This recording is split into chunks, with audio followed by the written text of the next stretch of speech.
showing up.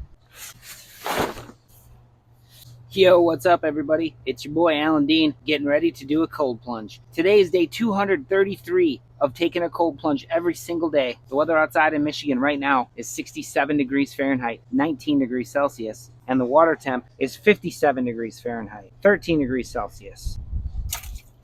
We're going to do 3 minutes in the ice bath today. All right, here we go.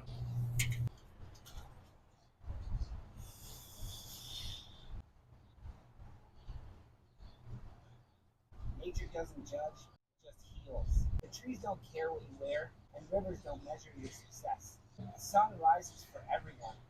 No algorithm impaired. Out here, you're free from expectations. You're allowed to be real. You're allowed to breathe. Today's call to action. Spend 15 minutes outdoors today.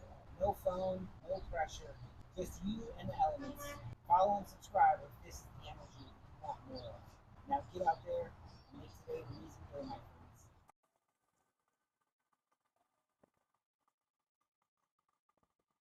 All right, time's up. I'll see you guys tomorrow.